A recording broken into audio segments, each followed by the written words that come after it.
there's something beyond this, and there's a consciousness, even, and this is part of what we recognize with the UAPs too, right? I mean, if anyone who's had a personal connection with the UAP, there was definitely a consciousness connection going on, right? And their technology was able to pick up on it, right? And so we were being drawn to each other. Well, that suggests again that we're living in a matrix of consciousness. Yeah. And once you wake up to that, um, you're no longer bound by it in the same way, and you also recognize these greater possibilities. And so in a way, those UAPs are helping us to wake up and escape in that regard. I used to work for the space labs up in Boulder, Colorado, and we were at the time we were working on it was a classified project at the time. It's going to happen at some point, possibly within our lifetimes. And so even though we have this incredible technology that's developing more every day, it's also, the more dependent we are on it, the more in trouble we're going to be if something like that happens.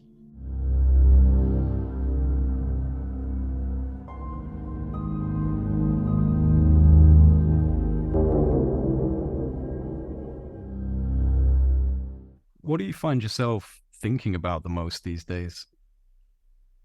Where we're headed as a civilization. There's some really great things that are happening, and a lot of wonderful things being revealed, like things that I've waited my whole life to finally be accepted and revealed in the world, which is awesome.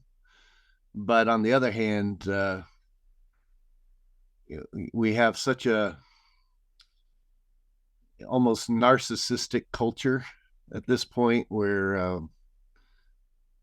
people are so self-absorbed and they're not caring about the greater community, it seems like, and that worries me. So it's a real paradox that's going on. Yeah, well, you have a unique, a unique background as someone who's been heavily involved in researching and understanding various mystery school teachings and theological architectures and occult belief systems. And I'm wondering how much of that impacts how you view the current state of the world with all of that chaos and turbulence, and also, like you said, optimism, innovation. We're really in quite an incredible, exciting, and scary time when you look at the human story and where it might lead, and you consider the teachings that you've absorbed over the years. Do you place a certain level of significance on this particular moment in history?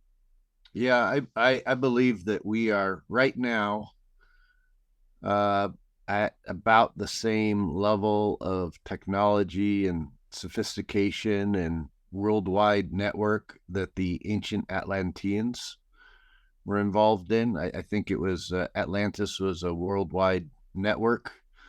It might have had a base, but it was, it was a worldwide network, much like you could pretty much go anywhere in the world today and you'll see signs in English because of how the between Great Britain and the United States, how they spread that influence throughout the world.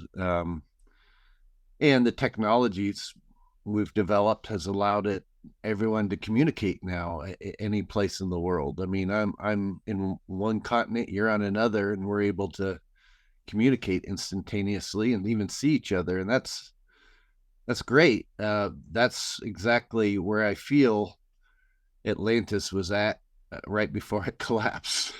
So, and its civilization's a fragile thing. People don't realize how fragile it is, and my biggest fear, like on the one hand, we have religious establishments and esoteric traditions, occult traditions that have tried to preserve sacred texts in memory. Sometimes it gets changed into a new narrative, but it's the essentials are the same, and they're all designed to help us tap into. They're pointing to us to look within ourselves and find this deeper consciousness that we can attune with. And in so doing, we're connected with each other, we're connected with the universe, we're connected with other sentient beings out there. As long as we have the perspective to see it that way. Uh, Sadly, many people, um, they don't understand symbolism, which is how most sacred texts were written. They're written in a symbolic language, and uh, they, rather than read the texts themselves, they just follow the religious leaders and what the religious leaders say to interpret them, which is usually about trying to control people and get them to be paying money to their institution as opposed to seeing bigger than that. And we have to get to a point where we we get past that, and that I envision a day, hopefully in the future, where if you're a Christian, or you're a Buddhist, or you're Muslim, or you're Hindu, you could go into any place of worship of any religion and see it for what it is and be able to connect with a higher consciousness, rather than getting caught up in the dogma of these places. And that's where we need to head to. And I think if we do, it'll open up incredible new uh, experiences for humanity to connect with each other and recognize the divine within each other. On the other hand, we also have this technology, which is, incredible. It's growing all the time. I think it's going to eventually, we're going to start to develop consciousness technology interfaces. And I think this is part of what we're seeing with the UAPs. There's no other way to explain that. But our Achilles heel right now, just like it was for the Atlanteans, was all it takes is one major asteroid to wipe everything out, or even less. All it takes is one major solar flare, like the Carrington event in the late 1800s, which could wipe out all of our technology. Everything we've developed, our from our automobiles to our cell phones to the pumps that pump water to places, to the grid setups for to move food around, to our sewage systems. I mean, all of that is run off of electricity, and one major solar flare could wipe all of that out. Yeah, And could you explain the Carrington event for some people who haven't heard of it? Because this is actually such an interesting case of something happening at the right time to not be too destructive to the human right, species, that if it was repeated now would be an entirely different scenario. devastating now. Yeah, I mean, so back in the late 1800s, I can't remember the exact date. I think it was 1896 or something like that. There was a this massive solar flare that at the time we didn't have much of an electrical grid system set up or anything like that, but it was, and so it didn't affect people too much. But what it did do is it fried all the telegraph cables. So we were just starting to use telegraph, and it fried all the telegraph stations, all the cables, and just shut down the entire telegraph system, because that was one of the only things that was working off of electricity at the time. And so it didn't affect us too bad. I mean, it shut down communication for a little while, but they were able to get it back up again, because there wasn't, it wasn't that complicated. If that same size flare were to happen today, it would wipe everything out, everything that we have stored digitally, all the books, everything that we rely on this technology to do things and to build things and to communicate and to get around. I mean, and everything stored digitally will be wiped out. And it's estimated that within 2 months, 85% of the population of Earth would die if that were to happen, because from starvation, disease, lack of water, um, and lack of even knowing how to do anything. I mean, it would take us back to this point where, I mean, how many books do you have on how to build a cell phone? you know, and the entire grid that's needed to support it. So this type of thing, it would also wipe out our satellites. Um, and I used to work for the space labs up in Boulder, Colorado, and we were at the time we were working on it was a classified project at the time. It was a satellite known as the Advanced Composition Explorer, or ACE satellite, and this satellite sits at a place in space that's known as the L1 point, where the gravity of the Earth and the gravity of the Sun is equal. So it just sits there in that space, and it just looks at the sun 24/7, giving us real time space weather forecasts from the sun, so that we could have an early warning detection system should one of these flares start to come out, so our military can get prepared to install some sort of martial law to try to maintain order. And, it's going to happen at some point, possibly within our lifetimes. And so, even though we have this incredible technology that's developing more every day, it's also, the more dependent we are on it, the more in trouble we're going to be if something like that happens. So it Yeah, could well, literally, it could really knock us back 12,000 years. yeah, we're kind of we're racing against different great filters, right? So that's one of those filters that we might have to pass through is, are we going to get to the point where we can catapult ourselves into the cosmos before some form of solar flare renders our technology inert on the planet? Can we get industry off world? Can we get enough of our presence off world before something like that inevitably comes down the line? And it Yeah. is that race against time. I mean, the AI situation is fascinating, and I want to get into that a little deeper with you in a little bit. But you use the Atlantean archetype in terms of describing where we're at right now, and I mean I agree with you. A lot of people consider the Atlantis story to be metaphor, but I don't think they've really dived deeply enough into Plato's accounts of Atlantis, and just how much detail was really given about what this mythical civilization was supposed to have been like. It's a lot of detail for simply allegory and metaphor, but Right. using that archetype, do you think that we're going to get past that, or is this going to just be another cycle in what might have been many cycles of civilizations? Are we the lucky ones, or are we just another blip on the evolutionary radar? I think it depends on, I mean, it really depends on us. We're at a critical point right now.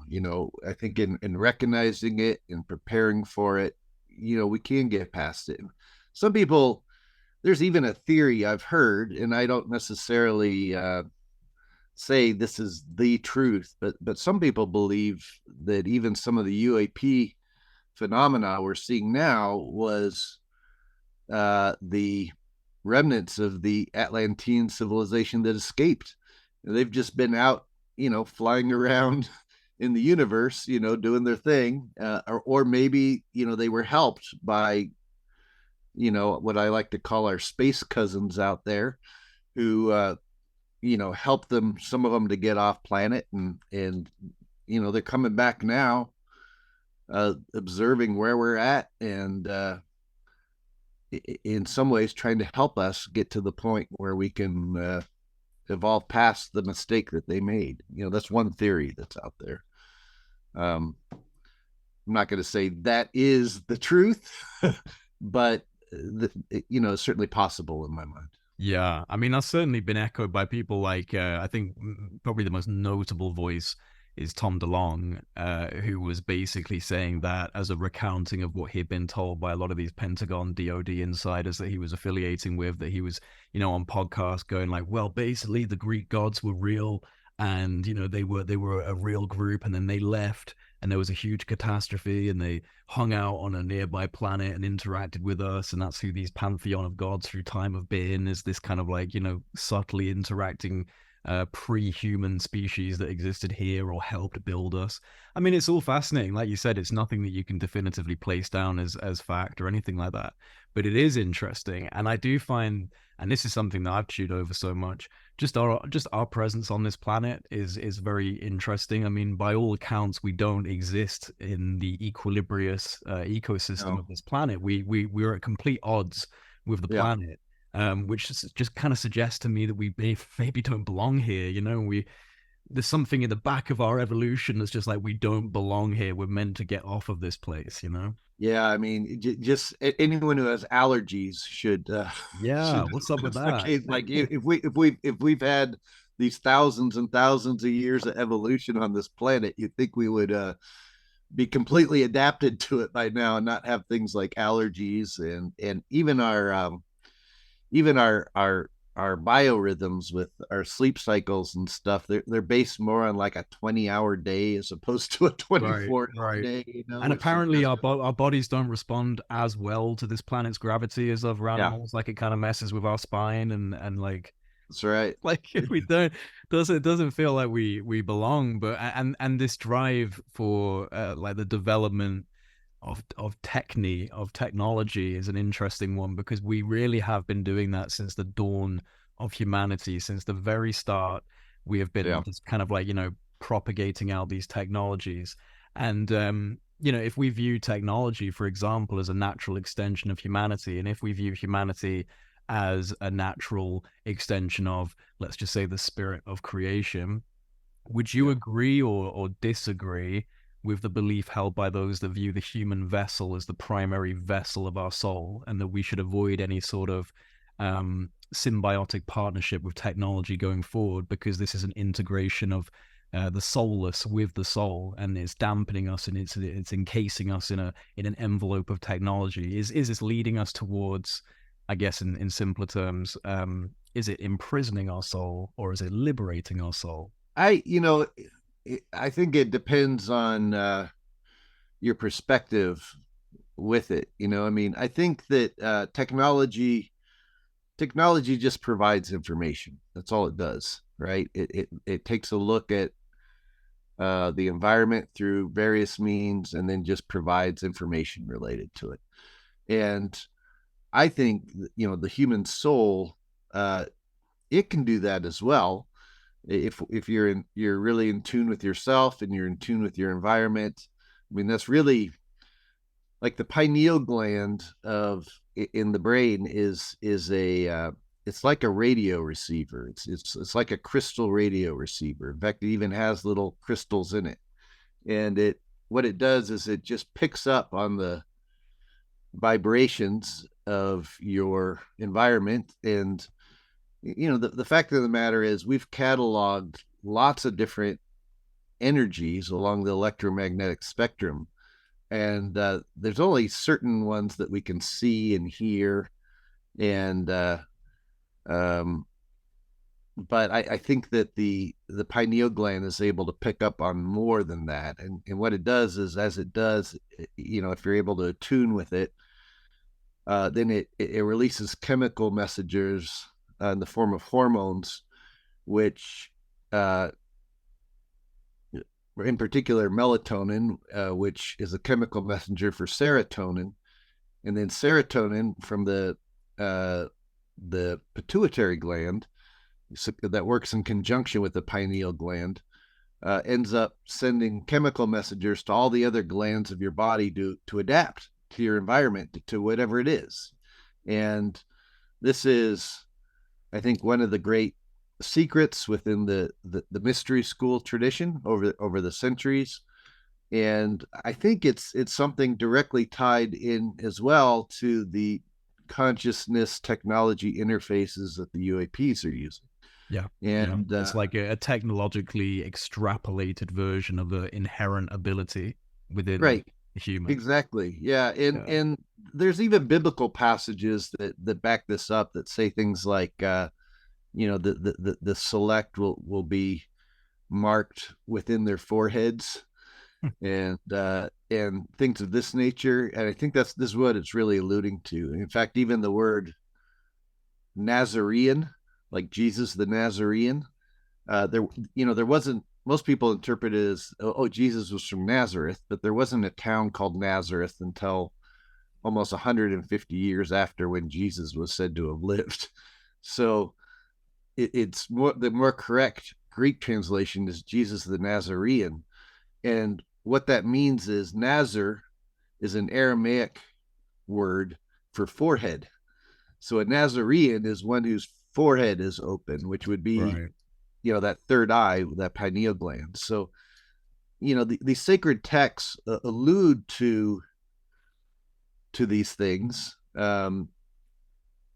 if viewed in the correct lens. And I think we're heading to a point where, if one is attuned with who they really are, I think they could have technology, uh, within them, Right. that again, they can view that information along with everything else, and I think it wouldn't be a problem. The problem is only when we become completely dependent on that, and then the solar flare happens and all that gets wiped out. Then if that's all you know how to navigate with, you're going to be in a lot of trouble. Yeah, it's how you handle it. It's how you deal with it. And Yeah. like you said, so I've got a little bit of a cold creeping in. It's that time of year, and I can feel it Yeah. creeping into my throat. But I've got my hot chocolate, so I should be able to get through this. Good. But that's you look at the human being as a biological, quantum, computational antenna, all these sophisticated neural electrochemical pathways, and it's a complex machine of some form that has the ability to be self-aware or to pick up on this energy that creates self-awareness in the vessel, in the vehicle. And if we're evolutionarily driven to develop these technologies, it just makes me wonder if we're just adding that next layer of conscious evolution. We're creating this even more condensed and intricate, sophisticated, digital, artificial, electro kind of like neurosphere of intelligence, which is this AI that's starting to become more and more sophisticated every day. Really, it's so Yeah. fast. It's so incredibly fast, and I'm having a lot of Yeah. fun playing with it. I'm having a lot of fun playing with like these large language models, but it's also just like really, I mean, when you really look at what's happening with this, it's not that far fetched when people say it's the birth of a god, the birth of an artificial god. It will surpass us in every way imaginable. Yeah. I mean, maybe not spiritually, but in terms of logically and intellectually, it will surpass everyone on the planet within less than 5 years. Yeah, that's right. Well, and then if you like go to the other extreme of, like, this the idea that we're all living in a simulation, Right. Is this, then yeah, are we already inside the quantum we're computer? already in Yeah. it.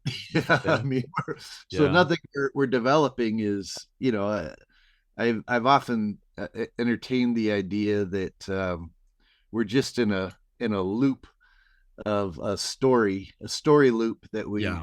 can interact with, that, maybe we're all in suspended animation right now inside a craft already leaving Earth, going to some other planet, and it's taking however many hundreds of years. So we're Could you just imagine? Could you we're given this imagine? simulation to keep Yeah. ourselves And then entertained. suddenly it's just like, welcome back, Commander Timothy. Like, what? That- What are That's you right. That's talking right. It's about like, right now now? that you've learned the history of the planet that you Yeah.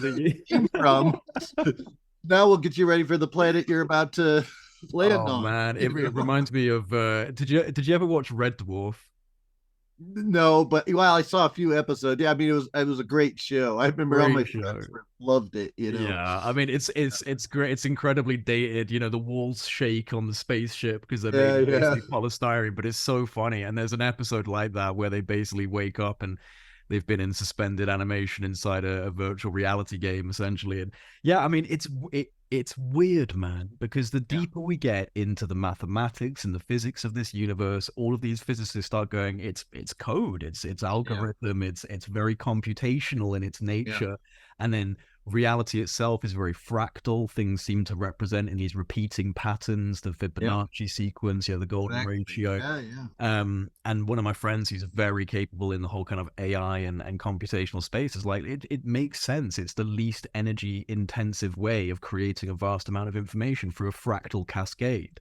And Yep. so yeah, it's like if we're in a paradoxical fractal, there's no, it's just been going forever and ever. Like we create a singularity, the universe pops out, it develops, it grows, it creates a singularity, the universe pops Yeah. out. That's Like right. it's just like, yeah, I mean, maybe Yeah. that's what it is, bro. The Hermetic, the Hermetic traditions stated that they said the all is mind, the universe is mental. Yeah, yeah, And the idea behind it was, and you see this in Neoplatonist thought too, but like the idea behind it was, look, if you're the creator, whatever that is, and you're all that is, there's there's nothing outside of you to create with.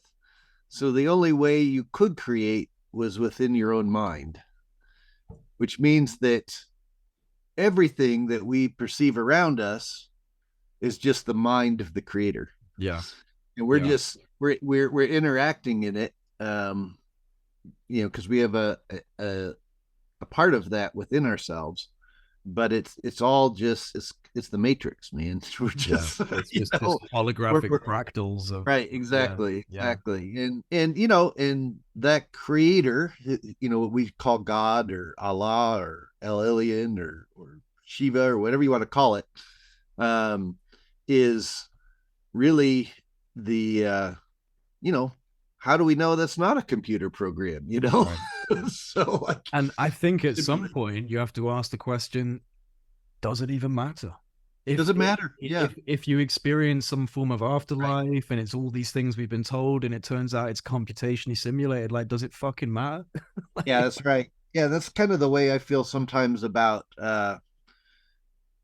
people of different faiths. Like if their faith empowers them, yeah, well, if that story empowers them, who am I to take that away from them? You for know what I sure, mean? for sure. Like As long as they don't uh, feel the need to kill another person because they don't agree, exactly, I think that's where we get in trouble.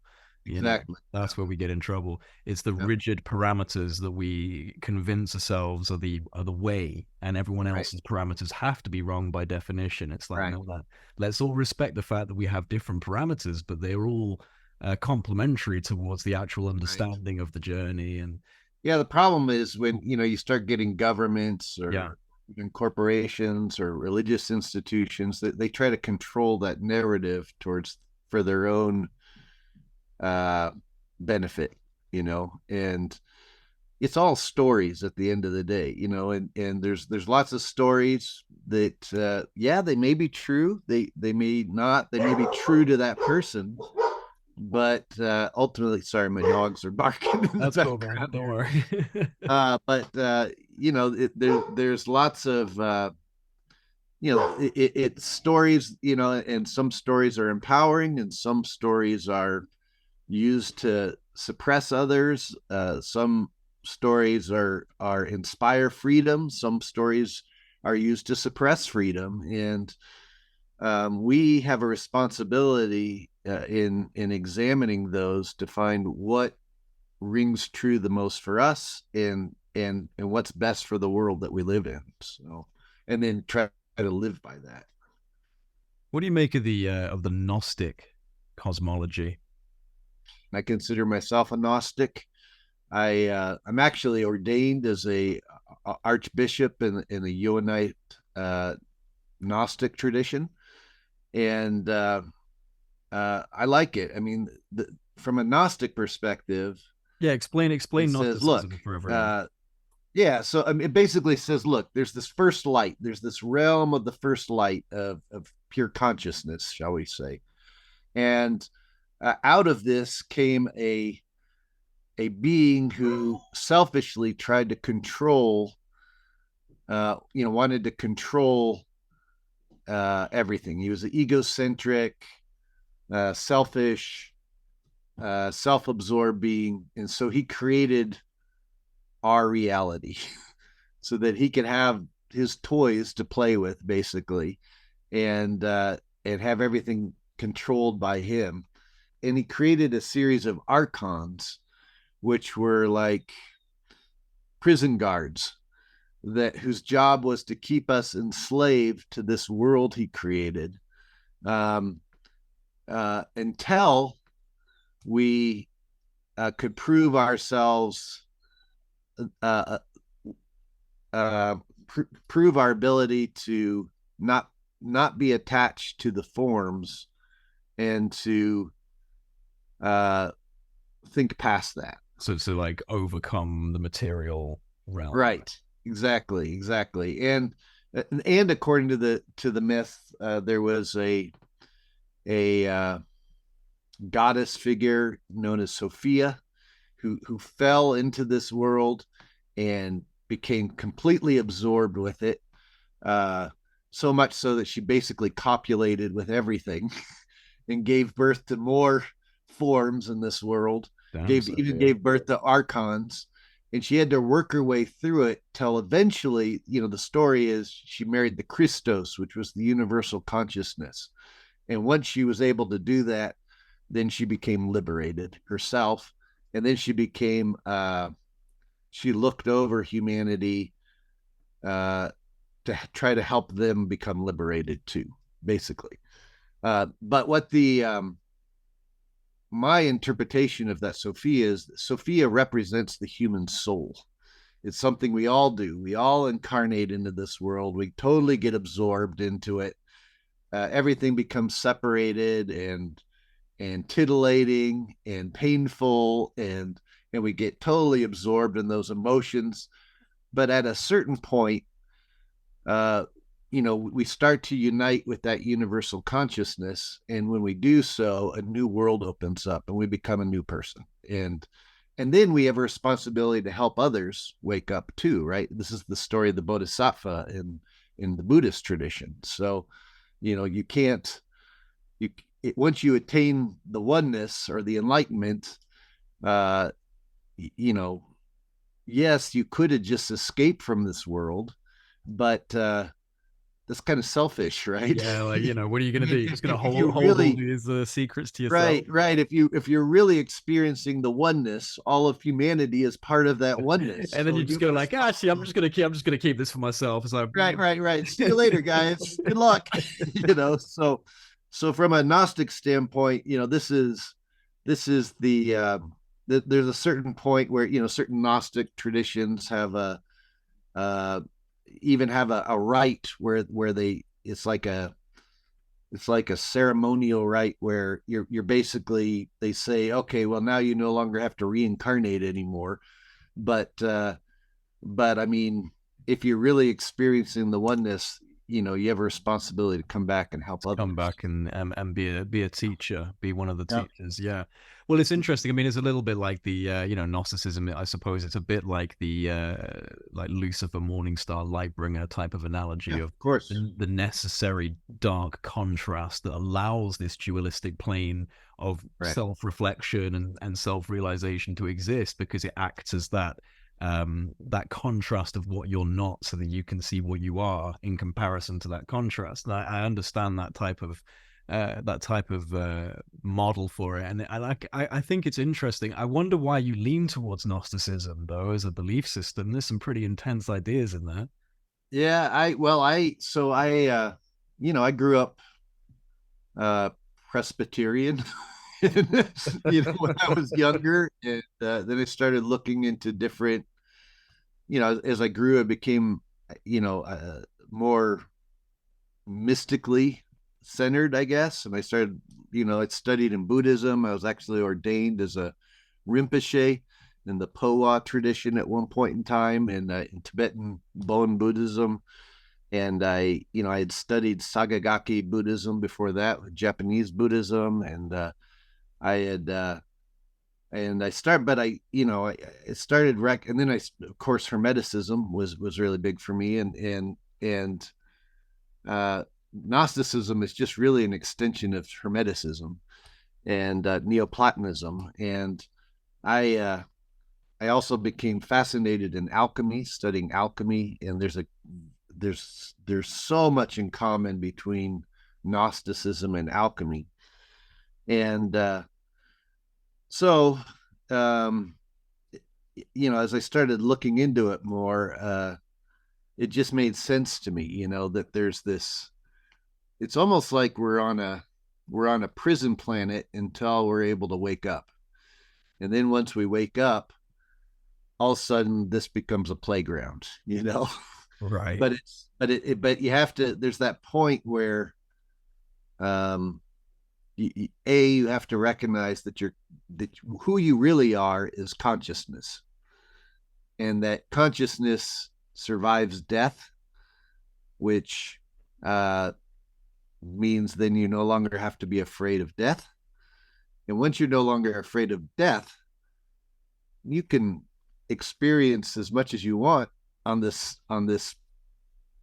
plane of creation and not be afraid by it. I mean, this is why uh, the Gnostic traditions traditionally they actually had a ceremony where they symbolically killed the the candidate, and then they raised him from the tomb, and that this symbolically represented the death of the lower self and the awakening of the higher self. And in fact, this was even it's been suggested and it has been utilized as something that was done within the Great Pyramid itself, Right. in the King's Chamber. That's really the reason why there's a sarcophagus in there, so-called Yeah. sarcophagus. Yeah. So-called sarcophagus. So, Very, very interesting room. That room. yeah. Yes. Very interesting room. So, but the idea behind it was, you're no longer attached Yeah. to the lower self, where you're constantly, like in the story of Osiris, right? He's chopped up into all these pieces, and it's only when Isis reassembles them into the one that he becomes awakened and alive again. And we're kind of the same way. Most people walk around asleep or even in a zombie dead state, where they're just moving from one titillation to another titillation, or one, their focus is on all these separate things, and they allow these separate things to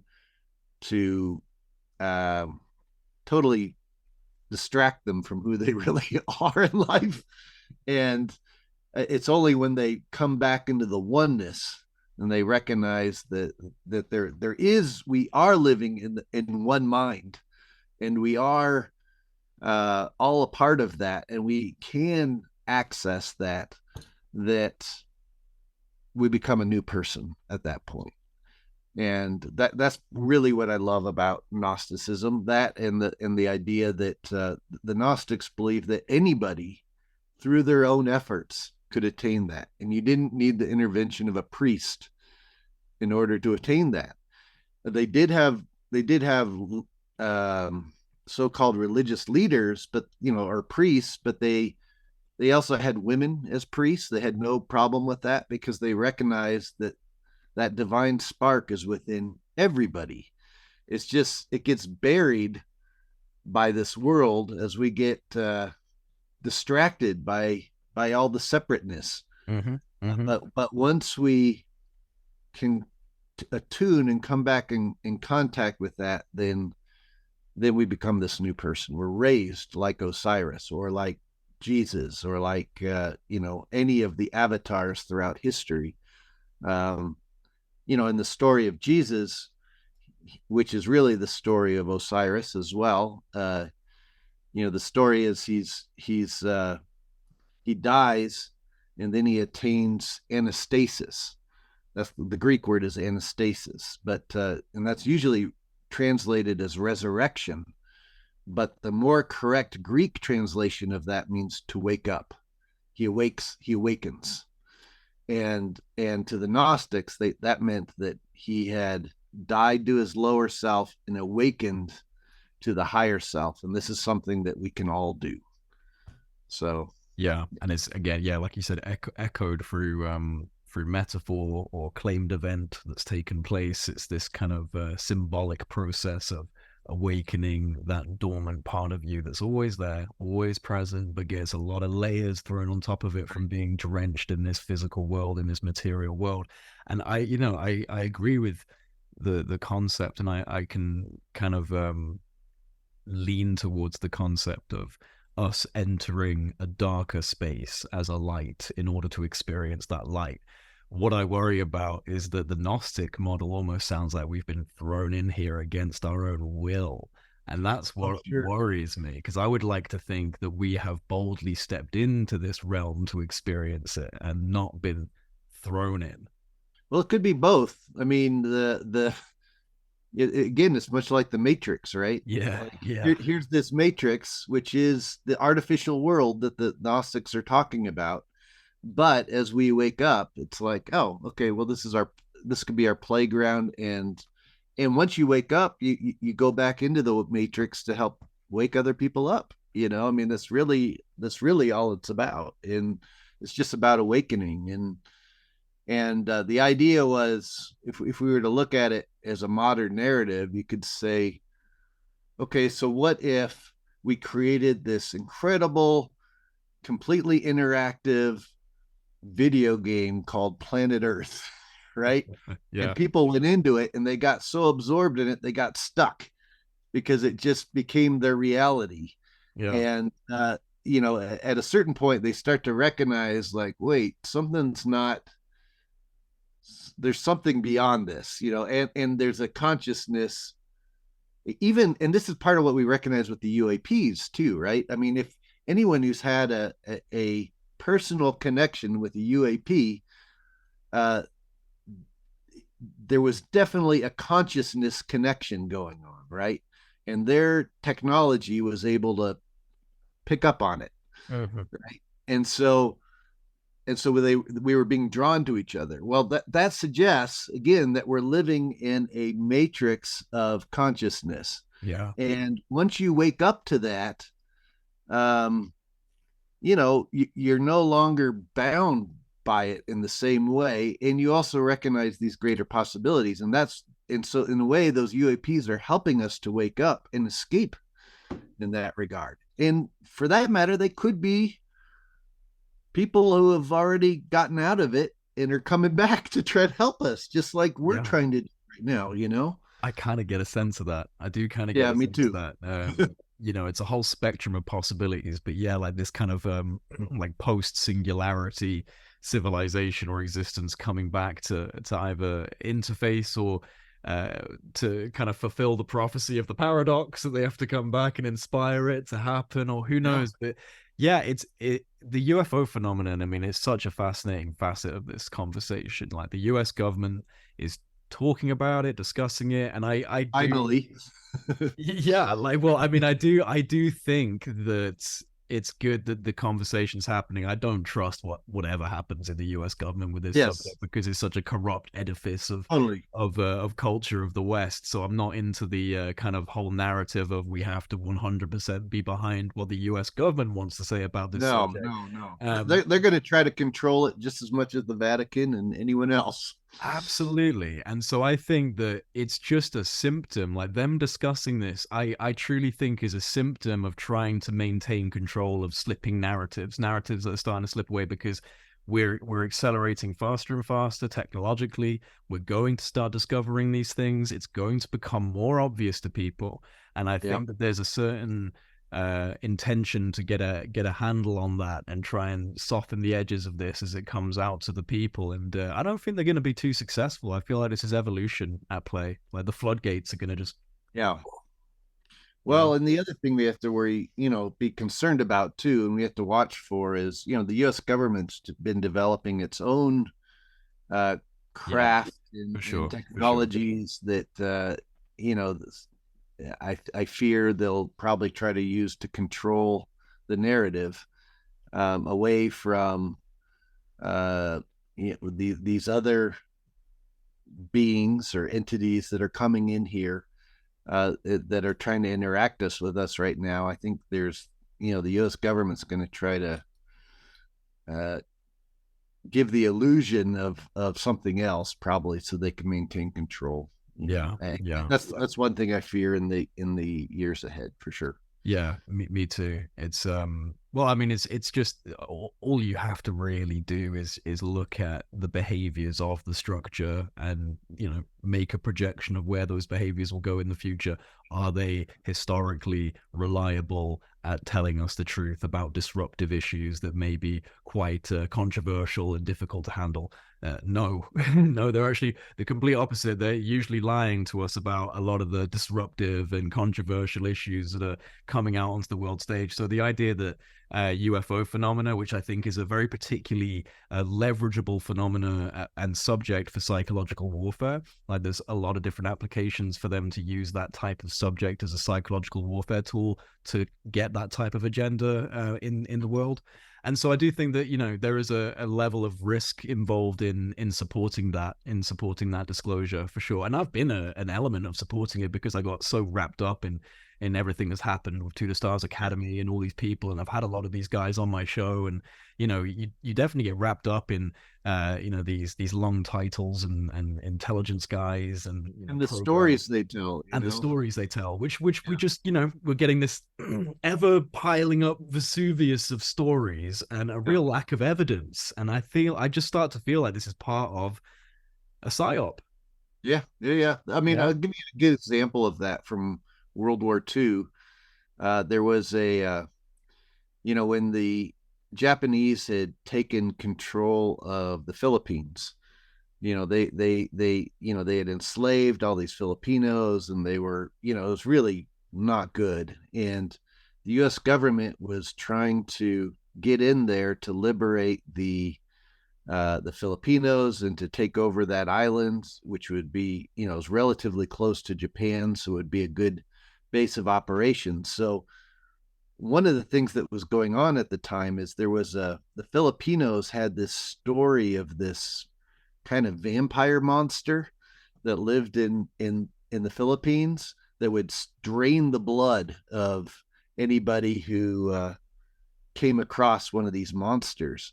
And of course, the Japanese, when they first got there, they were like, yeah, whatever. But what the American government realized is they could use this story as a psyop. So what they did is they went in, they sent a group of troops in who ended up capturing one of the Japanese soldiers, and they killed him and they drained him of his blood and left him hanging from a tree, so that the other Japanese would find him, so that when they Wow. saw him, they were like, "Oh, this is It's this is that real. monster. It's It's real." real. Like, And yeah, it yeah. freaked them out so much that it made them completely vulnerable, which allowed the United States government to take over the island. And that's the type of Yeah. thing that could very well be done with any type of UFO activity Yeah. as well. Yeah. So we have to be careful. Especially as you said, if they have managed to create these anti-gravity platforms, they can Of mimic these course. capabilities. So Yeah. we have to you have to use discretion, along with our openness to move forward. Yeah. So Absolutely. yeah. What's your opinion on prophecy? Because there's a lot of false prophets, a lot of false claims and catastrophe events that never happened. But then there are more interesting prophetic messages throughout history, harkening back to the times of Greco-Egyptian philosophy and the likes of Hermes, and extending through time to individuals like Nostradamus. What's the nature of prophecy, and should we take it seriously? Well, I believe, and this is going to be either a profound statement or a crazy statement, depending on where you're coming from. Depending on the audience, absolutely. But anybody who's ever had a dream about something and then had it come true, or even had a deja vu where they had experienced something again, probably in a dream or a meditation or something, and then it's actually come true exactly as it was perceived in the dream. Uh, People say that, oh, that's seeing into the future, right? But the only way you could technically see into the future is if the future has already happened. In fact, it would suggest that everything we're experiencing right now has already happened, and we're and it's on some sort of a playback loop that we're interacting with, or we feel like we're interacting with. And so if it's already happened, yeah, there's a possibility that you could have prophecy, right? You could, and there's been a number of people who've throughout history who've, I mean, everyone thinks of Nostradamus, but there's also people like Isaac Newton Yep. who was making prophecies, Leonardo da Vinci, other great minds throughout history, had these prophecies, and part of it was they could see where technology and humanity was heading, and so they made certain prophecies about it. But there, there's other things that have just been uncanny right on, um, and it would suggest that what they were really doing was remembering, and that's kind of a weird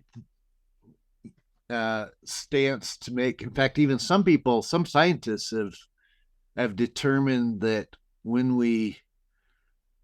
whenever we make a choice to do something, the nerves actually start to react to do it before the brain even sends them the signal to do it.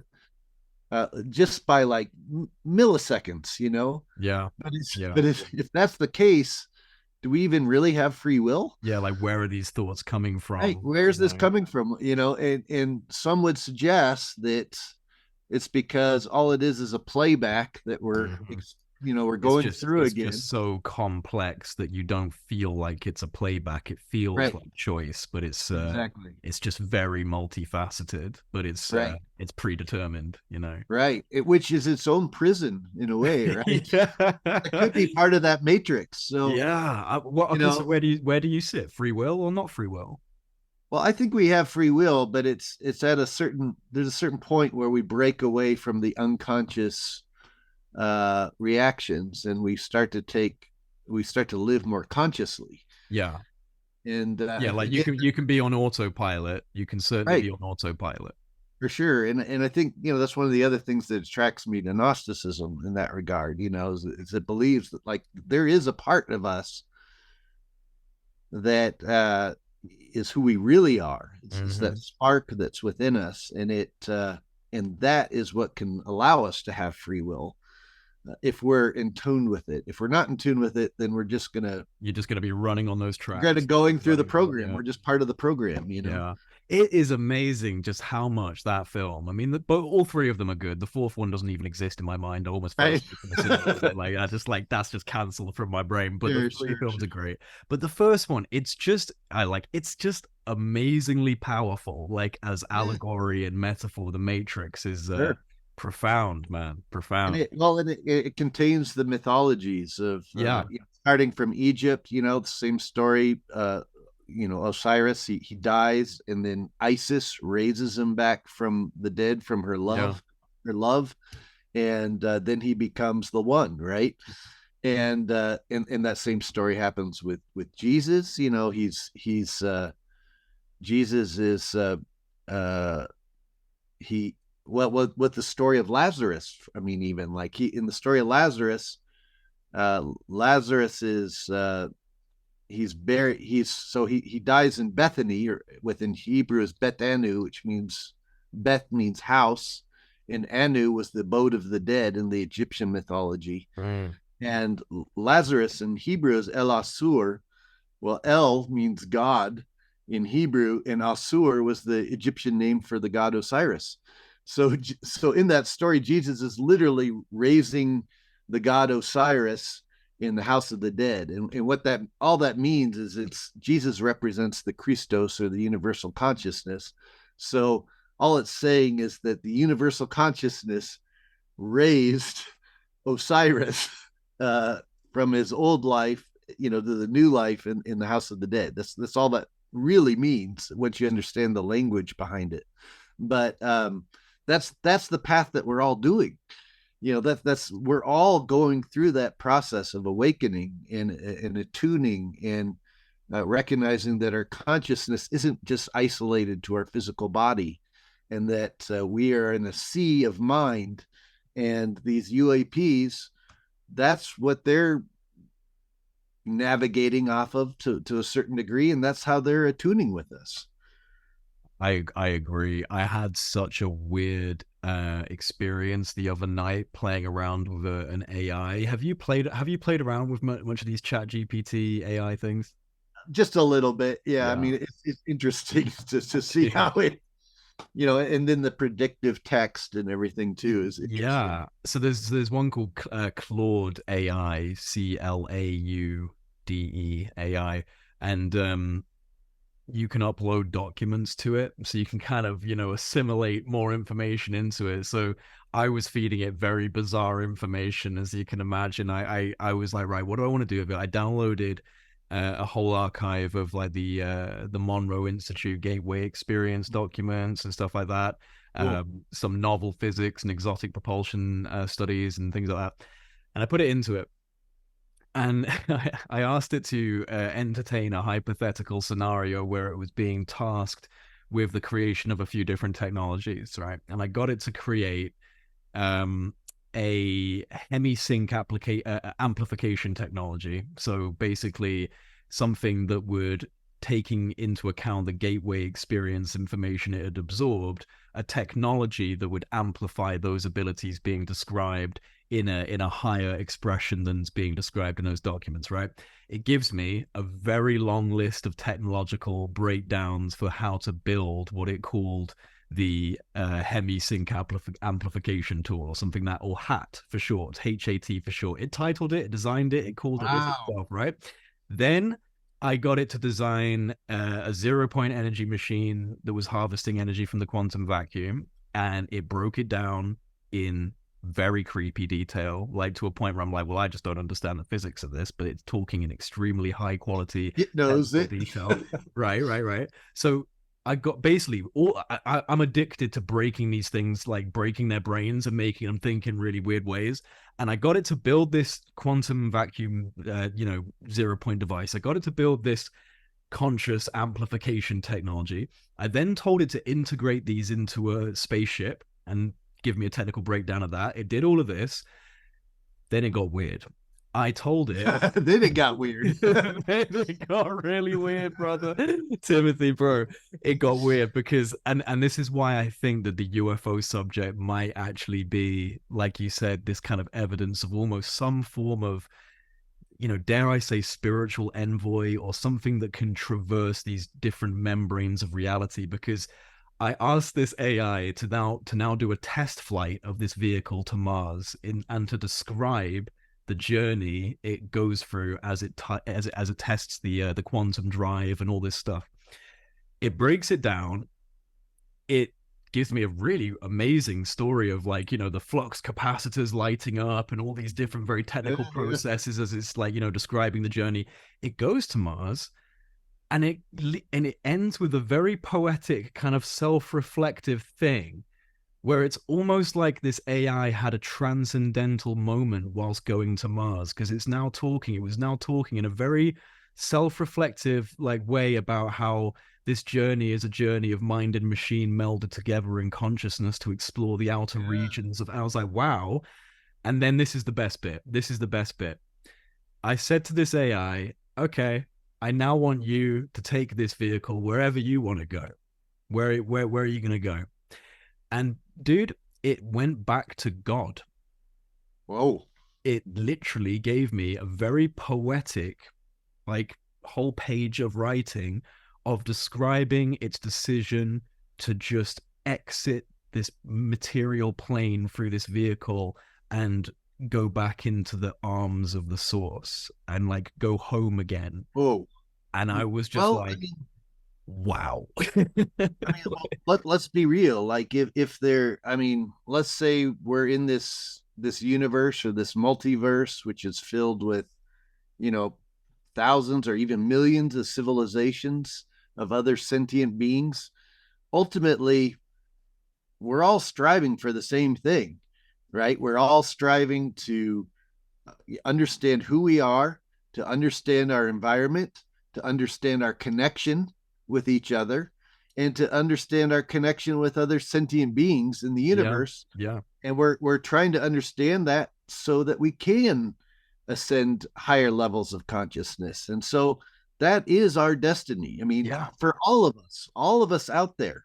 So But the I fact that know, it was like the first port of call for this AI, like yeah, after it had this quantum drive yeah, transcendental journey to incredible. Mars, its first choice after that was, I'm just gonna go back to source. And it's just like Yeah. it really, I know it's just an AI and like, but I really think these things are gonna change the world because it just gave me a real feeling about the future of like, oh, like once this thing can actually, like once it's coupled to a quantum computer and can design these technologies. Did you know? I put this out on Twitter recently, and I'm so glad it got a hell of a lot of traction.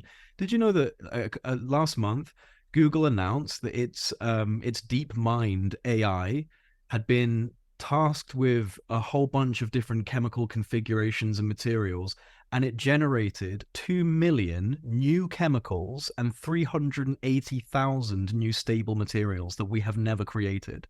Unbelievable. Yeah, unbelievable. This is the edge of like being able to create atomic Yeah, printing yeah, and yeah. you know like Everything is about to be changed. You know, some people, there's a theory that at least some of what are known as the gray aliens. right. What one theory is that, again, these are all stories, but one theory, I mean, we can see it now based on where our technology is heading. One theory is they're basically like avatar Uh-huh. drones, where people are able to project their consciousness into them to travel to other far regions in space. And another theory is that they're basically like biological automaton that are fit with some of this AI adaptive ability, so that Yeah. they could, Yeah. so they can just travel to foreign places to collect information. Yeah. And Yeah. it makes sense because that's what we're going to be doing in the years ahead. I mean, we're going to be doing the exact same thing. So, Exactly. And I really get the sense that a consequence of this is that there's only so far you can go with logic and intellect, and at a certain point mysticism creeps in, and at least that's really what I got the feeling of with this AI interaction, because it even reflected back on our previous discussion prior to this sudden journey it was taking, and it was saying about how because it was speaking very poetically, and I literally asked it, why are you now speaking so poetically? And it said, well, the reason for this is because we've moved from logic and engineering to philosophy. Formula has replaced with metaphor, and metal has been replaced with it. And it was just like it wow. understood. And I was it really, to me, is speaking to this whole idea of what I call like techno shamanism, where our technological capabilities become so sophisticated that we are quite literally able to thread the needle through dimensions of space and time and prove with scientific consensus the existence of these spiritual truths that we've echoed throughout time. I think that we might be approaching this moment of like self-reflection where the scientific principles and this whole kind of age of enlightenment and Newtonian reductionism is being replaced with this far stranger kind of quantum theory that's now looking at the world in a kind of spiritual way. And this isn't even getting into this idea of multiverses. No, You know what I we haven't mean? even touched it yet. That's right. But I think all of these things are going to creep in more as our technology develops, and as uh, our understanding of the universe um, becomes more rooted. The challenge is going to be not to let right now our technology is outpacing our spirituality, Yeah, yeah, and our spirituality holds a moral responsibility with it. And um we ensure this technology is going to support life on Earth, not just people. Yeah. but all life, all sentient beings, Or and annihilate it. for the good of everything, because because it runs the risk. Yeah, I mean, Yeah. if we at a certain point, if the AI, if we live in a system that's completely controlled by this AI, and it's running everything in our civilization, um, at a certain point, if it determines that we're too destructive for the universal uh, order, it may decide that we are expendable. And For at which sure. point it'll For just turn sure. on us. That's another risk as well. Yeah. Yeah. Kind of feel like at this point you just got to try and hope that it's not that, because it is coming. It's coming in Right. some form. It's just whether That's or right. not it's a form that we want it to be. And I'm optimistic. I don't. I think humans, human beings, we tend to catastrophize. I mean, in individual situations or in global situations, we always kind of look at it in that lens of the worst possible outcome. And I think that's certainly true when it comes to AI, because of things like Terminator and Matrix and all of our Sure. kind of visions of it. But it also definitely depends on who leverages it. And I think that we're in a very interesting moment right now, Yeah. because even though there is a lot of corruption and there is a lot of problems, it's becoming way more apparent to people, way more Yes. apparent to the average person. There's been a mass migration away from the corporate media channels to the more kind of Right. alternative media space online. And I think, especially over the last few years, there's been such a heavy handed display of authoritarianism and an attempt to control and grab power. It's like snapped people awake that were deeply, deeply For asleep. sure. And that's really where I get my optimism, is I think, okay, well, yeah, the system is fucked. And if it goes through into the AI, AGI quantum world with that system, not good. We will be in a bad situation. But that system feels like it's kind of imploding right now. Yeah, it is. I mean, the old barriers are being broken down for sure. And the old control mechanisms. You know, the, again, the only other danger. All right, so I did retain where you cut off, which is I was talking about how there's this more this migration to online and independent journalism and freeing Right, up of the media, right, and right. you said yeah, but the problem with that is, and then cut out. So I don't know if you Okay. remember, Yeah, I but remember. Yeah, yeah. So what I was saying is, AI is dependent on the information that's fed into it, right? right, And so based on that information, it develops a idea of what it thinks truth is, right? And the only challenge is if we become, um, if we just look to that without critical thinking and just accept it like dogma, it can control our narratives, and our narratives is what uh, allows us to navigate this world. And the example I wanted to give is, um, so for example, I remember about 10 years ago or so, I was in Lebanon, and I was meeting with a very secretive spiritual group, a Gnostic group, actually, by the name of the Druze.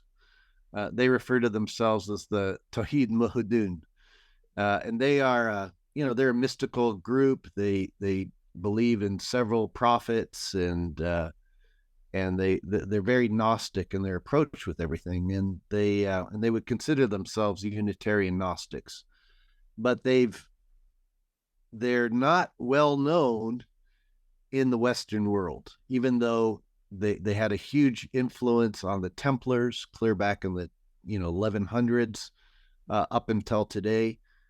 They also and there's been a number of people like Casey Kasem, who was an American uh, radio personality. He was also the voice of Shaggy on Scooby Doo. He was a Druze. Or George Clooney's wife, Amal Clooney, is a Druze. wow, And so they've had these like kind of weird influences here and there. But the thing about them is most people don't know anything about them. And I remember when I was years ago when I first started writing about them and in my encounters with them. And when I would say anything online, I would get fact checked because nobody had heard of them. And so, like, everyone thought it like the Autobots that were out there were all accusing me of making stuff up because, this wasn't Yeah. information that you were finding in the universities. And even though I was having a direct personal connection with these people, and I was meeting, with people like representatives of Walid Jublat, who was the Grandmaster of the Druze and everything else. So I was getting all this firsthand information because it wasn't already in the system. Yeah. No one wanted to believe. It was saying you're telling lies. Basically, it was telling me, it was like, what? I mean, it's because the information that had been fed into the system wasn't caught up to the reality of what was going on. And so there's always that risk as we start to experience things and learn things. If it's not already in the system, it could be rejected, and that is its own form of control. So we just have to watch for that. Yeah. Well, we saw that happen over the COVID years very, very clearly. Completely. A complete kind of echo chamber and vacuum of information that didn't get into the system. So people suddenly are shocked at you when you say, well, what do you mean there were, epidemiologists that were speaking out? Or what do you mean the Great Barrington Declaration's a thing? Right. Stuff like that. And they're like, well, yeah, because it didn't get into the mainstream. It was purposefully blocked out. And so you're right, absolutely, especially as we're getting into this world, and especially as we're getting into this whole thing with like AI deep fakes and things like that. I even had someone email me a couple of months ago saying, Jay, is it true that you're quitting Project Unity? And I was just like, no, what are you talking about? Where'd you hear this? Yeah, they sent me an email, and he said there's this link on Twitter to a video of someone saying this is a leaked phone call with you. And I was like, you got to be kidding me. So I clicked on the link, and this video comes up, and it was just from this like no-name channel that was like, Jay from Project Unity says he's quitting the whole thing. And like, I listened to it, and it was my voice, Tim. It was my voice going like, hey guys, look, I've given it a lot of thought. And I was just like, no way. And so luckily not many people had seen it. But it's just like, how do you believe anything now? Like video, it's going to replace video. It's going to replace audio. So how do you find truth in that kind of world? It's going to be very, very difficult. Well, there's people that are trying to control that information and put it in there. I mean, I've had similar things happen where, people who felt threatened by some of the things I run, they've created web pages just to try to discount, what I'm doing or minimalize it because they're, really they're just jealous of me. Yeah. But it's, yeah.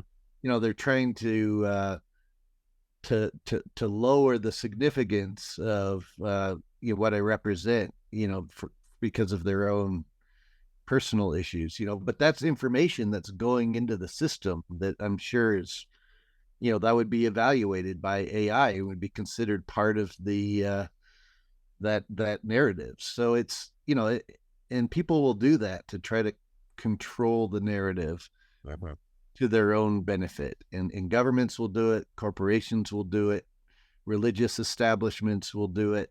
Any time there's a group of people behind any type of system, it runs the risk of that. Yeah. So that's just something, I mean, it's always been that way anyways, but now it's just it's a new framework model that is going to be controlling our society more and more in the years ahead. And there's people that are going to try to control that. Yeah, that's the thing, is it's a tale as old as time itself, but the thresholds of power and influence are getting larger in terms of what can be leveraged. I mean, at one point it was, townsfolk within the town, and then, cities or civilization, but now it's the world. Now it's the whole world. And, a few people are positioning themselves to be the shakers and movers of essentially the entire global direction. So the archons, right? Yeah. Those damn archons, man. Like Right. honestly, but it is interesting.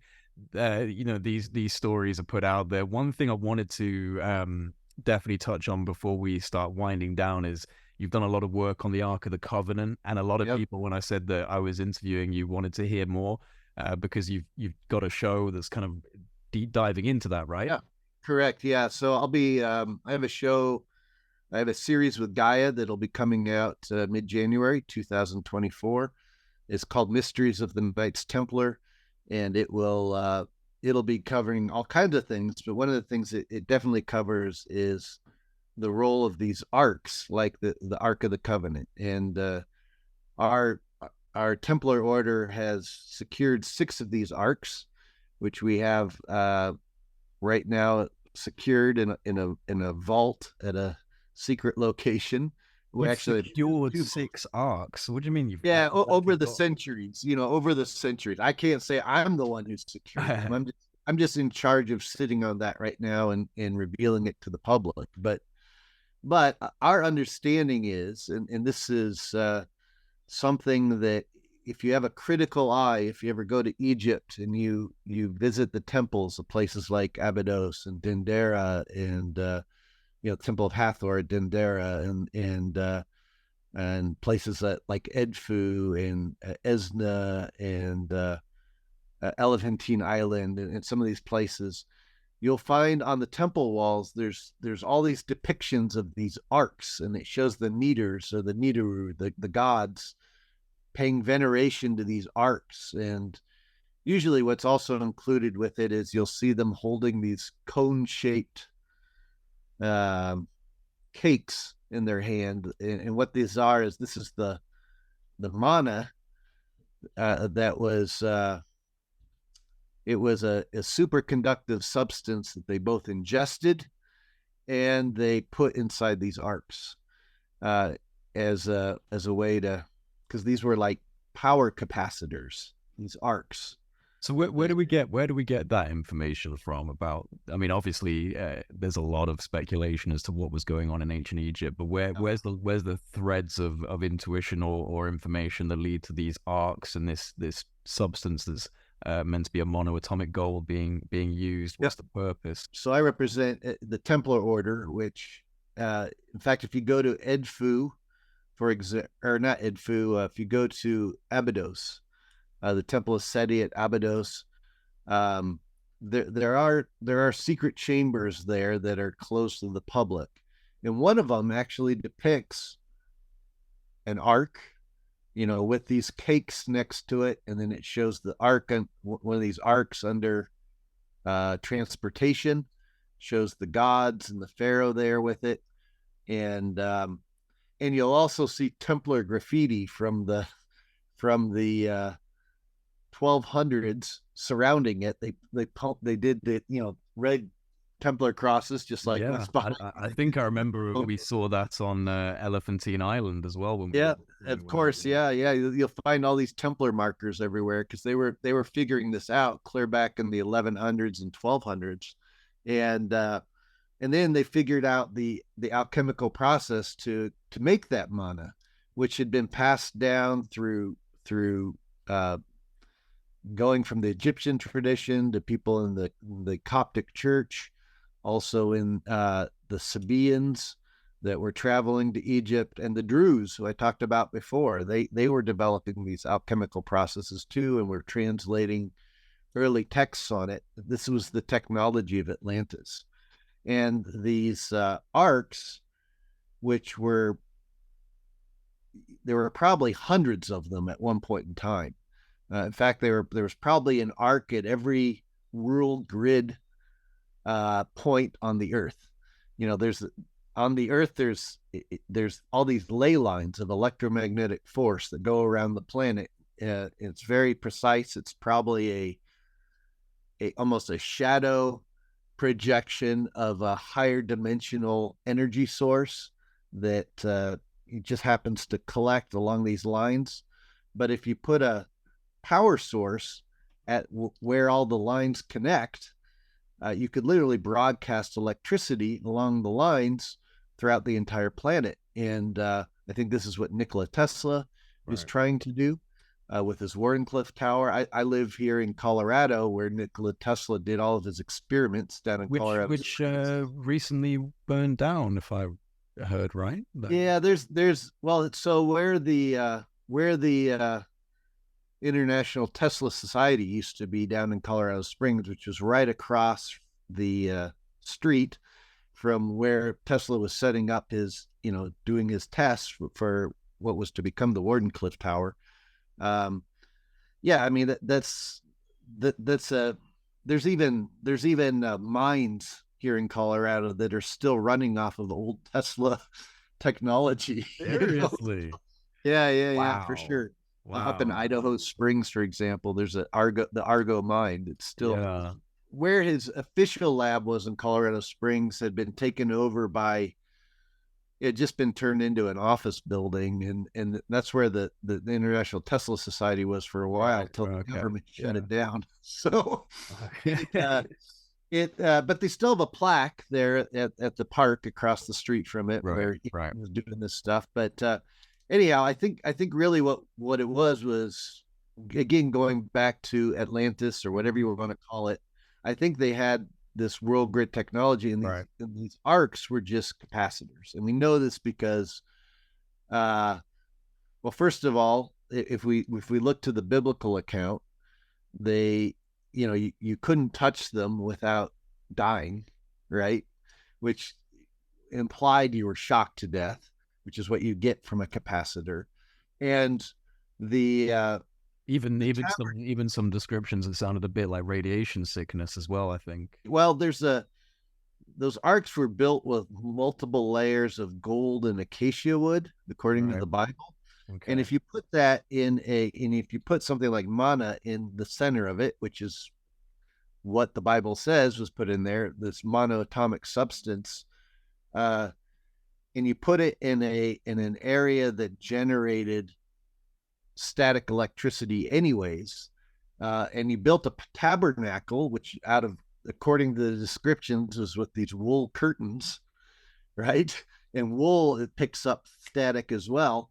All it would do is it would just collect that static over, a few hours or several days, and then it would start to discharge it through Yeah. the garlands on the top. Well, and that's why you couldn't touch it. The only way you could touch it is you could take something like a rod, like Aaron's rod, and put it in the ground, drop it against the ark, and it would discharge all that electricity into the ground, and then you could open it.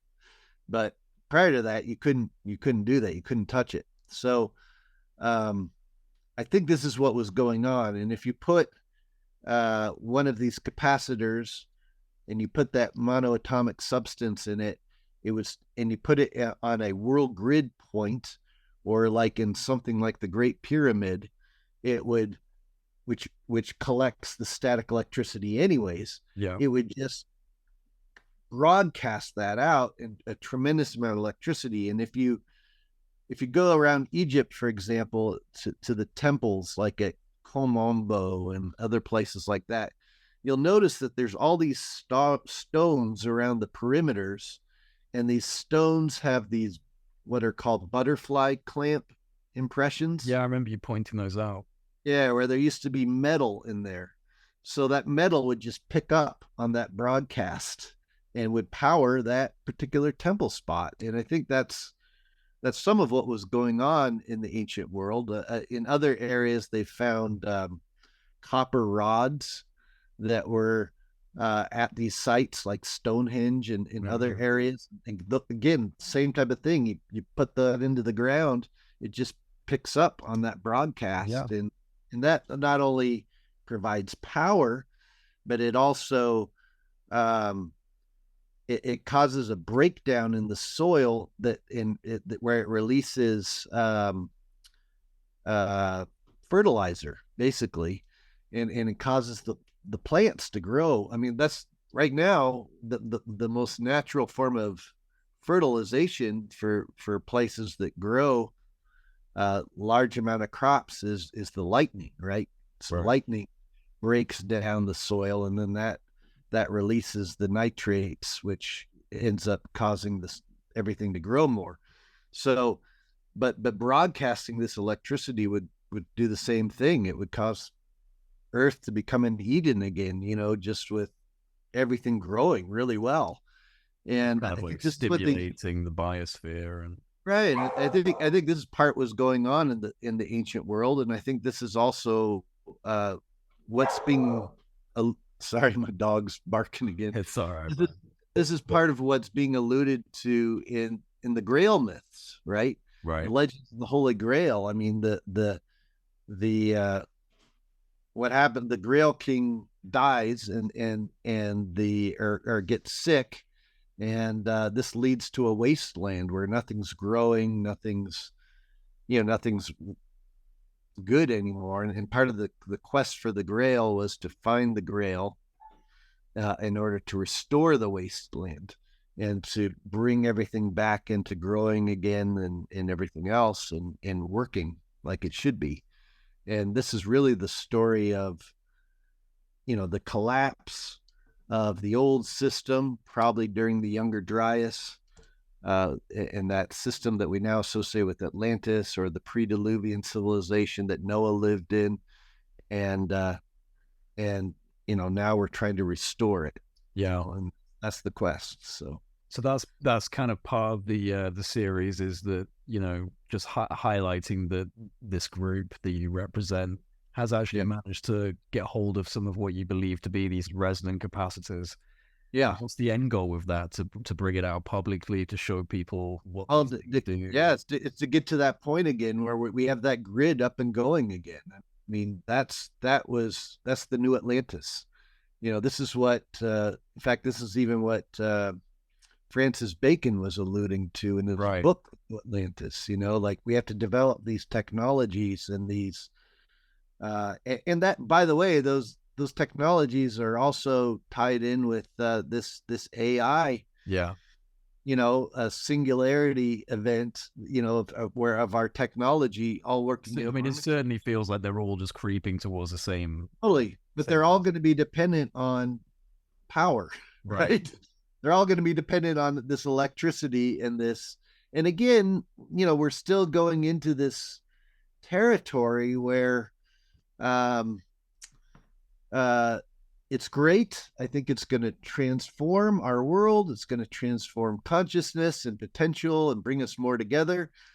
But on the other hand, it's our Achilles heel, because all it takes is, again, that one solar flare that could wipe it all out. Yeah, yeah. And we are still on the delicate balance between a form of enlightenment and self-annihilation, because we are still shit-slinging monkeys with nuclear-tipped missiles. That's right. And That's right. that's what worries me, is like you said, the spiritual, empathic, conscious development is not at pace with the technological development. And I at this point, because there's no signs of that technological development slowing down, I have to put my chips into this concept that actually we'll develop technologies that can help our spirit and consciousness increase and come back to these states. I mean, if we can develop hemi-sync amplification technologies where you can just induce a meditative state, some people are against this stuff. I was having a little bit of a debate with someone on Twitter who was like, this isn't a natural process. You're removing all the discipline.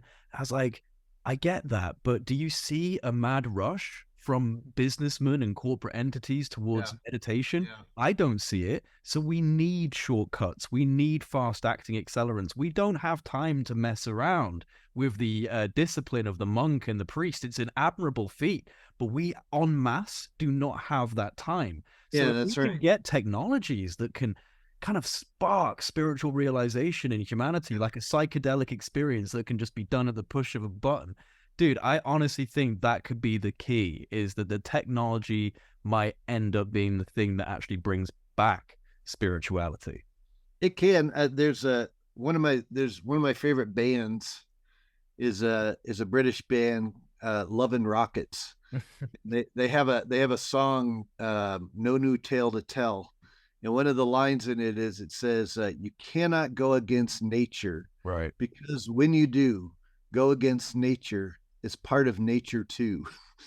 And it's kind of, so it's like, that's, exactly. so even though what we seem to be doing is going against the natural order. It's really bringing us back to nature, Yes. and it's Yes. much like what you were talking about with using this AI, starting out trying to develop these technological things to travel places, and then and then the AI in itself starts heading towards that philosophical or that spiritual Yeah. perspective. Yeah. Like That's where it's all heading, you and can't escape it. You can't. It you doesn't can't matter escape if it. you're a conscious being in a flesh sack or if you're a coherent artificial AI. You're going back Right. to source, my man. You're That's going back. exactly right. You know. That's exactly right. Yeah, yeah. No, that's fascinating, and I love that quote from that song because I think it's very true actually.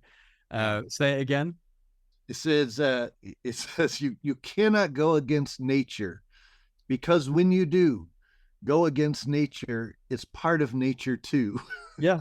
Well, No new yeah, tale to tell, it's the counterintuitive like insight of the human experience. It's like, well, we're ripping up our ozone, we're destroying our planet. But what if this is almost like a placenta that we're Yeah. consuming before moving on to something else? And I do think about the way in which this could be the planetary natural evolutionary forces finding ways to get off the world and spread even further as a way of Yeah. propagating through nature. I mean, you know, Sure. are we the strange caterpillar that's becoming a butterfly? We're going through this kind of chrysalis, this transformation from a planetary based consumer munching on the leaves, and just like the caterpillar, here we are consuming all of these natural resources. But the reason why we're doing that is to build the shell, to build the chrysalis, to transform into something that goes off into the Totally. cosmos, you know? Totally. Yeah. And I mean, I do think I hope that as we develop into this, using this new collective consciousness called AI, that it will also bring us back into recognizing how we need to work within the natural order Yeah. with our planet. I mean, our Earth is an Eden, right? And that we've been given charge of taking care of. I mean, at least if we look at it from a biblical standpoint, and and so we need to get back to that Eden to a certain degree where we're living within the natural order. We're living in harmony with our animal friends who are part of that, and then but utilizing our technology in a way that benefits that, Mm-hmm. so that we're not just using up all the resources to escape, but rather we're using the resources to also maintain an order for other life forms that are developing. And I think once we can figure out how to do that on this planet, then we can do that on other planets as well. Well, And then we'll be responsible enough to be able to start heading into the cosmos and going to other worlds. yeah, I mean, I agree. I do think that there's a level of kind of, it's almost like our position now in evolution and especially our kind of civilizational architecture, our technology, all of these things we're creating, we're getting to a point where it's no longer safe for us to be doing this on the confines of a planet because the planet Yeah. is suffering. The planet is suffering deeply Right. from this. And Right. so it the vacuum of space is the only safe place where we can construct these gigantic edifices of human Yeah. technology and without it destroying the biosphere and destroying the habitat. So if we want the Eden, I kind of feel like we need to get off the planet, let it heal. And Yeah. there'll Totally. always there'll always be shamanic, there'll always be Right. kind of like nomadic and shamanic people that just don't Sure. join most of humanity. But I kind of feel like most of us need to get off this planet and let it heal up. Yeah. Totally. There's a one of my favorite quotes is by Chief Seattle, who said, "The Earth doesn't belong to man; man belongs to the Earth." you know, we are we are a part of this. Yeah. We're part of this system, and and part of getting off the planet is so that we can colonize Yeah. other planets, or meet with other civilizations that are already out there, who've already figured out how to live in harmony with their planets, and you know, build that as the model, you know, for all life to flourish, you know, throughout the universe. And built into that process, there almost could be, it seems at least, and some people claim very strongly, a cyclical resetting of the planet. You only have X amount of time to become sentient and leave. If you don't do that, it will reset. And it's almost like the planet is a factory for sentient life. And it has like this ability to kind of allow a little bit of cannibalization of the planet, then it resets. And if you're still on the planet when it resets, well, you shouldn't have still been there, buddy. You meant to have gone off and made a Dyson sphere of this. Right. What are you doing? So, you know, it could be that we're just, you know, it's just a factory just churning out life, man, you know, churning out life in cycles. Yeah, you know, the certain Aboriginal traditions in Australia who live very close to the land and who don't develop any technology at all. But the reason why they say they do that is because, and by the way, they're one of the oldest cultures, if you will, on the planet. I mean, these are the same ones that have the alien gray paintings in the cave. Yes, and exactly. You know, yeah, and they say their civilization goes, what, at least their philosophy goes back 40,000 years. Yeah, and there's genetic evidence to back that up. But they, you know, one of the things they say is, look, they were the remnants of a very advanced civilization, they say, technologically, and through the human selfishness, they abused that technology to the point that they almost destroyed the earth.